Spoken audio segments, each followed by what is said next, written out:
4 Whiskey Foxtrot Uniform. This is Barry, Bravo Alpha, Romeo Yankee in North Carolina. You're about 5 and 6 at the moment, Mark. How you keeping? Oh, very good afternoon to you, Barry, and yeah, keeping very well, and I hope you and your families are doing the same. The weather's a bit miserable. Apart from that, it's English weather. Yeah, it's quite mild temperature-wise. We're talking about 10, 11 degrees, but it's grey, cloudy, and the rain, you never know when it's going to rain from 1 hour to the next, so it's just a bit damp and a bit messy out there. But we're coming towards the shortest day, and then next thing you know, it'll be summer and we'll be moaning about how dry it is.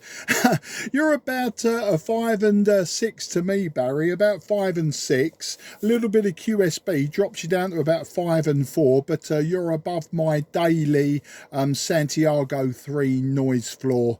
It's not so much of a problem on 12 meters. It comes on because everyone's Christmas lights switch on about this time of day. But I'm using the IC-7300, 100 watts out the back, and the usual 5/8 wave vertical antenna. Barry, back to you. Okay, with 100 watts to the 5/8 vertical is doing a great job from your IC-7300, Mark. No problems hearing you here. You're about the same signal level to me. You do fade down and just about to the noise level, but come right back up. It's very quick QSB, so not a problem. Here I'm running the ASU FTDX 101 with an Alpha 99 amplifier. I'm running about 800 watts at the moment to a 7-element, 7-band Yagi by mostly. 3 elements are working on this band, over. Yeah, and I'll tell you what, that 3-element antenna, Barry, working incredibly well from down your neck of the woods today. Your last over, you were peaking 5 and 9 plus 5 plus 10. It was an awesome signal, but the QSB swing is quite strong. But yeah, so I just wanted to know, Barry, are you and yours all preparing for Christmas? Are you winding down, getting ready? I know you're always in a holiday season from Halloween, but are you sort of getting towards that time of Christmas and the New Year, and are you all prepared? Me myself, I've got my wife's presents. That's what mattered. She deals with my daughters, both my daughters' presents, so that's that. And then I take care of my mum, and she takes care of her stepmum, and yeah, the usual. But we got it pretty much under control this side of the pond. Back to you, Barry.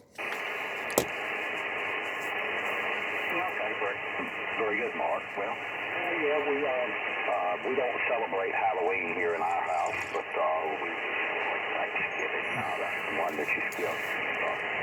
We do some very good eating around Thanksgiving time, and we, I think, pretty much prepared for Christmas. I think most of the gifts are already in place. We try not to wait till the last minute on that because very often these days we can't find what we want in the brick and mortar stores and have to order shipped to us, and shipping gets crazy around Christmas time, so we try to do that a little bit in advance. So I think that's all taken care of, sorted out. My wife met her best friend Saturday, and they did their baking together. They make all kinds of treats today, so have lots of good snacks around the house now. Probably gain a couple of pounds over the next couple of weeks more. That'll be okay. I'll drop it back off after the first of the year, I guess. I hope you have lots of time to spend with your friends and relatives and have a joyous season. That's really more important than the gifts, I guess. But it's nice to know that you thinking of each other. Mike 0 Juliet from November 4, Whiskey Foxtrot Uniform, over. Yeah, November 4, Whiskey Foxtrot Uniform, M0 JCF returning. No, you're quite right, Barry. Yeah, family and friends, that's what it's all about, and the children, of course. Well, my children are both, they're 27 and 24 years old now, but they're still my children, I suppose, and we're still spoiled and rotten, especially at this time of the year.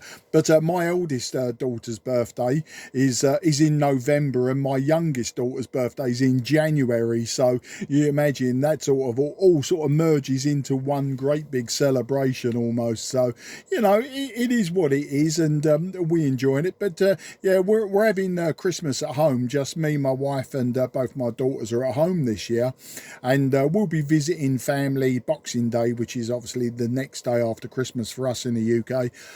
Boxing Day, and then a few days in between Christmas and New Year, we will be, you know, sort of be visiting. But I've done my first Christmas good deed of the year this year. My mother-in-law, my wife's stepmum, she plays bowls, lawn bowls, a very English game, but she plays lawn bowls, and she has a very local club to her that she's been, you know, a member of many years. And she asked me, you know, I apparently I make a good Thai curry, so she asked me, would I make a Thai curry for their Christmas get together down at the club?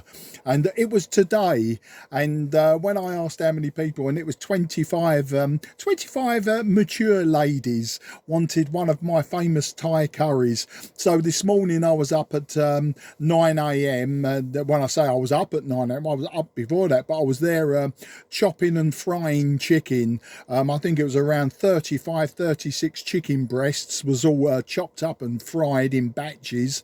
Then I made the Thai curry with, you know, onions, peppers, the various spices and that you need for a Thai curry. I think there was about 10 cans of coconut milk, and then I made enough rice for way more than 25 people. But I made a nice jasmine flavoured rice, and I delivered all of that at midday to her club. And I would imagine that this afternoon they've all enjoyed it, and are now sitting down with a few glasses of wine each. So I've begun my Christmas good deeds, and I'll probably get a report tonight of how it went, whether they liked it or not, whether I'm as famous as I like to think I am. And then at 10 o'clock tonight, I've got to pick my eldest daughter up from the airport, from London Gatwick Airport. So, you know, I've started my Christmas good deeds for December. Barry, back to you. You lost me, Barry? Okay, very good, Mark. Sorry, I was making some noise and I couldn't transmit. The end of the microphone would have picked up a lot of background noise. I use a wireless headset when I'm drag chewing a bit, Mark, and I can move about the house and the garden while I'm talking, and that way I can be getting something accomplished while I'm on the radio. Hard to do when I'm working a pile-up because I can't log when I'm moving about, but when I'm rag chewing, it's very easy for me to get things accomplished. And I was actually rolling the trash container from the street back to the house where it had been dumped this morning by the trash crews. And that makes lots of noise rolling back towards the house. I didn't want to transmit that. But tell me, the Thai curry, do you serve that already pre-mixed together with the rice, Mark, or do you make a rice pellet and spoon it over it or something like that? Over.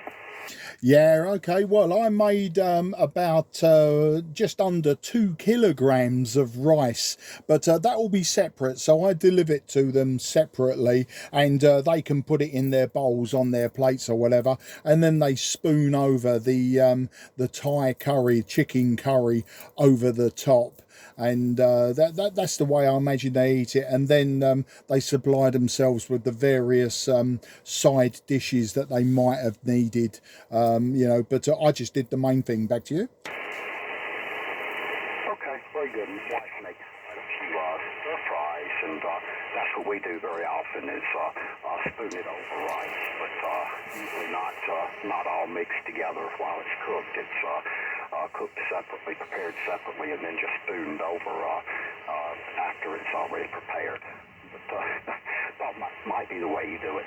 But then when you say Thai curry, is it very spicy? I would think that Thai would not be very popular with mature ladies. Over. Yeah, QSL. Well, actually, I'm a very, very big fan of very hot curries of all sorts, whether it's Indian, Chinese, Thai, Malaysian, etc. Well, all Southeast Asian cooking, really. But no, this one was fairly spicy, and but what I did is I supplied them with a big bucket of Greek yogurt. And I find that, you know, if you find the curry a little bit too spicy, then what they do is, you know, you can put a teaspoon of Greek yogurt and just stir it into your curry, and it takes a lot of the fire away. So they've got that option of toning it down, and that is the problem when you're catering for 25 people with a single dish. It is very difficult because, you know, you with a lot of it, I mean, you can add, can't you? You know, you can make it for a general palate, and then they can add spice if they want. But no, I just made it the other way, where effectively you can take away the spice. But it was green chili, is what gives it the heat, but there was plenty of lemongrass, there was plenty of kaffir lime leaves, that sort of thing. So all of the traditional spices that you would expect with Thai cooking. Back to you. Okay, bud. And I'm sure someone is passing by listening to us talk and thinking that we're having a very non-traditional rag chew here because, you know, this hobby is very much dominated by older gentlemen, and the cooking topics are usually shared more by, like you said, the mature ladies. So someone probably thinks this is a very unusual conversation for us to be having here on the ham bands, but that's okay. I love to eat, and well, sometimes my wife's just not available to do the preparation, and I have to fend for myself, and I do like spicy food myself, and I have to know how to fend for myself when she's not available, and trying to teach my son the same thing. We still have a son here in the home, and he doesn't seem to want much to learn about it, but try to keep telling him that one day he might go hungry if he doesn't know how to prepare something. Over. Yeah, do you know what? That's very, very true. True words there. Both my daughters are actually very good cooks. My oldest daughter is a vegetarian and she's gluten free. That's by choice, not by, you know, any real medical or ethical design. She just decided I'll give vegetarianism and gluten free a try. So, you know, she likes to make a lot of her own food preparation because it's, you know, it's off the beaten track, as it were. My youngest daughter, she's like her dad. She's like me. She loves the spicy food, etc. And she loves cooking chicken as well. She's always cooking chicken. I like cooking. I like eating far too much. If you was to see me, you would know, you know. I do love to eat, but I do love to cook, and I love to experimentally cook. So, you know, I do like to try a recipe, but then give it a twist, give it my own thing. We eat a lot of fish as well. Me and my wife eat a lot of fish, normally sea bass or salmon, something like that. And I always try to do different things with the fish. But my wife isn't a spice eater, unfortunately. So that is when I have to tame everything down, and then I have to add spice afterwards, you know. So when it's on the plate, some spice of some sort will have to come out of the cupboard. And she looks at me sometimes when she cooks me something and I add spice to it, especially if it's a dish that you wouldn't think was spicy, and you know, so you see the eyebrows raise as if to say, you know, really, do you need to put chili on absolutely everything?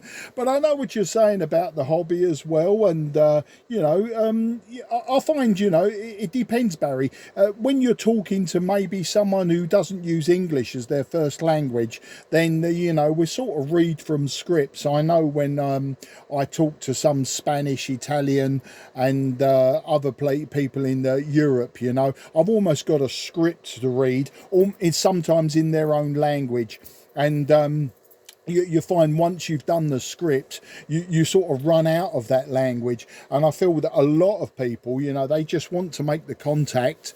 Maybe sometimes, we'll have a rag chew about anything and everything, but generally it's about the radio hobby. But when, I've spoken to you quite a few times this year now, and, you sort of, we know what we're operating with, we know what to expect. And it is really nice and refreshing to have those sideways conversations, where this time we talk about food. I don't know, maybe next time we'll talk about astronomy or geography or geology. There's loads of ologies we could talk about, and they're all very fascinating in their own right, and some of them I'm very sort of au fait with, and others I really don't know a lot about. So if the other person does, I feel that I'm getting some free education, Barry. N4WFU M0JCF. I know exactly what you mean, Mark. And, yeah, geography is not my strong suit. My wife is very strong in history and geography. I'm stronger in the math and sciences. So we complement each other. I tell you, I'm learning more about geography right here on the radio than I did in school. It just did not interest me much while I was in school. And now, when I talk to I do so much DXing now, it interests me. Learning about the different places that I'm talking to, where they're located, what their economy is like, how people live, what the dangers are there, and it's just interesting. I learn quite a bit. I like to know a little bit about the people I'm talking to, and I just didn't have that much interest when I was leaving there. The people from there, it just carries more interest for me. So I sometimes wish I had paid a little more and learned a little bit more from the books so I could talk more intelligently with these people.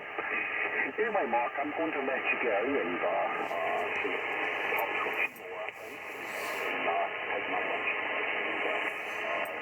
I usually do that not too long from now and prepare for catch up a little bit on the news, national news, and so forth, and then back on 20 meters out and work at I help at the control station on EXNet on 20 meters. In fact, if you have any interest in working it, it's 14.247. That net meets at 2000 Zulu every weekday. It runs until about 21:30, and there's 5 other net controls there, one in Pennsylvania, one in Nova Scotia, one in Namibia, one in Northern Ireland, and one in Bermuda, and me here in North Carolina helping out sometimes. Usually, most countries can hear at least one of the net controls, if not all of them. So we have quite a few contacts made there, and I enjoy it. Especially for people who have never talked great distances and make their first contact. Some distance. Recently, we've been getting a lot of long path Australia coming into the net. Right time of day for the long path, and I think the stations enjoy it. And I'm in a good location here to talk long path to Australia because I'm right where the coastal plain meets. So all the land from east to the ocean is very low-lying, flat land, and everything the other side of you is uphill towards the mountains. So that gives me a good clear shot out across the Atlantic for long path Australia. Anyway, Mark, thanks for my chat. I hope you have a wonderful day, and or evening, I guess it is there. And Merry Christmas and Happy New Year to you and your family, and look forward to talking to you again soon. We've talked almost completely on 12 meters on that. Looks like everything we talked has been 12 meters. So maybe we'll cross for some other band before too long, Mark. Take care and all the best to you and your family. Mike 0 Charlie. Charlie Foxtrot from November 4th, Whiskey Foxtrot uniform. Cheers, Mark. Yeah, N4WFU M0JCF for that final. Barry, as always, an absolute pleasure and a great 20-minute rag chew with you. And I don't think we've had a bad one yet. So, you know, it's always a very big pleasure. And always know that we can, you know, get a reliable conversation between us as well for this length of time. We've just passed local sunset here, so the band will be closing down fairly shortly, I would imagine. So I'm going to wish you very best wishes. Yeah, happy Christmas and happy New Year. Hopefully I'll speak to you before then, but if not, I'll speak to you in the new year. Hopefully they'll all be good. And yeah, we should try 10 and 15 meters at least. I've made a note of your 247 at 2000 Zulu. A bit late in the evening for me, that would be on this side of the pond for radio time. I'm more of a morning, afternoon and sometimes early evening. Very rarely do I come on late, so I won't hold it up anymore. I'll see who else comes your way and wish you a very good luck, best wishes, and say bye bye for now. 73 to everyone around you. N4WFU M0JCF. Cheers, Barry.